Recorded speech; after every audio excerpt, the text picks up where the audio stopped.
James Traub is a contributing writer to the New York Times Magazine, and his piece on Barack Obama is featured in the November 4, it's not a very sturdy magazine, November 4 edition of the Times Magazine. You got to spend some time with Mr. Obama.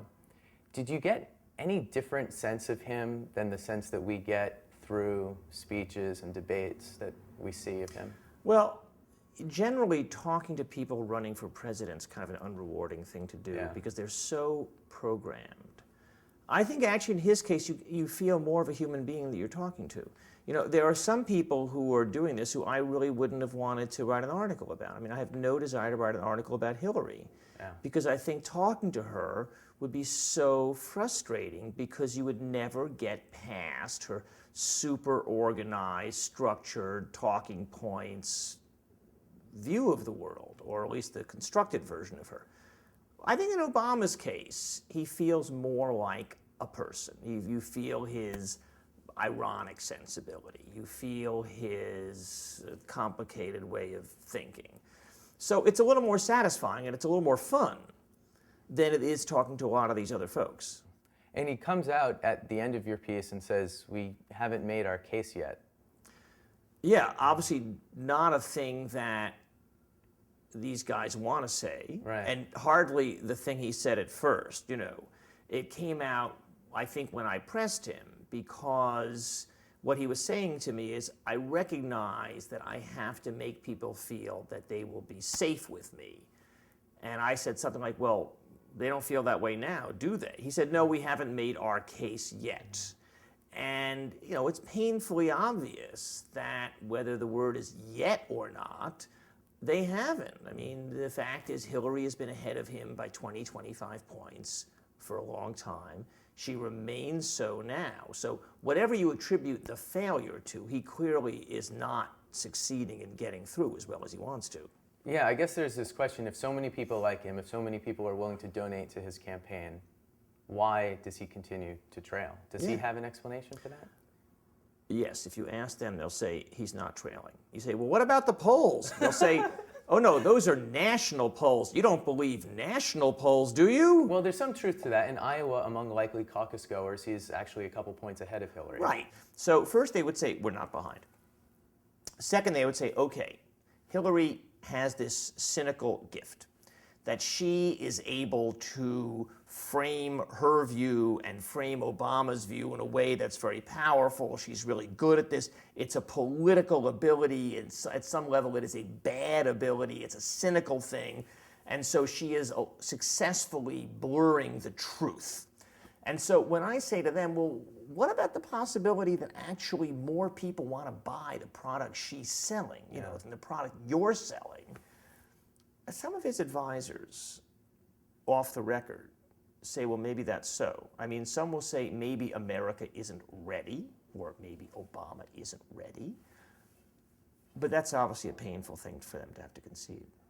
Yeah, the idea that they're selling the wrong thing seems like a central problem for them, because he came out as such a positive guy that now anytime he tries to engage in what could be even vaguely construed as a negative way, Hillary's campaign comes back and points out that Obama is abandoning the politics of hope. Has he painted himself into a corner? Well, do they think it's a good question. I think that if you are who he is, which is he's a gentleman. I mean, he is an elegant person. You can't be somebody else. He can't be Bill Clinton. He can't be John Edwards. He can't be Rudy Giuliani. So you can say you've got to attack her. You could see that he can't do it. Clearly, in order to be a successful presidential candidate, you cannot imitate somebody else. It's quite a glaring process. It searches out your inauthenticity. You do have to be yourself. So I don't know if the attack Hillary is the self that he needs to be accessing, but it does seem like his manner has been so cool, cerebral, non-committal, non-inspiring, that he has to access something which strikes people in a deeper way than he has so far. I do think that's an interesting take, though, because I've had trouble calibrating whether he is so relentlessly positive because of what you describe, or because he sort of has to be, because that's who he is, that's his story. Well, it's not just his story, it is who he is. I think that Another interesting thing in the debate was that there was a moment when they were talking about experience. And this, of course, is kind of his bête noire, because Hillary successfully argued, I, Hillary Clinton, am tough, I'm experienced, I'm worldly. And he's naive. Well, he has a counter-argument to that, which is, actually, I've been shaped by different forces than Hillary or any of the other candidates have. And it gives me an understanding of America, which is not only unique, but at this moment in time, indispensable. Because I've lived abroad. I've seen America from the receiving end. I've been a beneficiary of America's promise. All these different ways of seeing and complexly seeing our country. He didn't say that. He didn't say that. He clearly thinks that this is not a thing he can actually successfully sell. Well, if you can't sell your own biography, and if your own biography in many ways is central to your candidacy, then you have a problem. At the end of your piece, though, he sort of does try to sell it, or at least as much as he would, no, attack Hillary. To me, he does. In saying, why does she get a pass on the experience issue? Did she develop this through osmosis? Right. It's very frustrating to him, and it's a fair point. Why is it that Hillary is deemed experienced such that people think, if there's a crisis, I trust her and not him? What's the experience? And what he said to me is, what is her experience? Is it because she was next to Bill Clinton, the president? And I had quoted a well-known political scientist, Joe Nye, as saying, I think Obama's great, but I think in a crisis, I'm not sure I trust him, so maybe I would go with Hillary. And he said to me, could you ask Joe Nye what it is about Hillary or what it is about me that makes him say this? So I went back and asked him.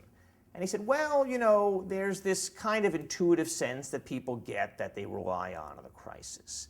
And usually it comes from direct experience. Well, it's true, Hillary hasn't had the direct experience. And so, Nye said to me, I guess she has it through osmosis. Which of course is incredibly frustrating to Obama. They both use the word independently, because it's very striking. Yes, they both use the word osmosis independently of each other. So, but I actually do think that this word experience is a proxy for something. And it has less to do with actual lived experience than it does to do with tough-mindedness. I think what people really mean is that they see Hillary, correctly I would say, as a tough-minded person who in a tough situation will not waver. They see Obama as a more gentle soul, as maybe a more thoughtful, more supple, more inventive, more novel. But if people are principally being influenced by their fears, then Hillary's tough-mindedness may seem more relevant to them than Obama's novelty.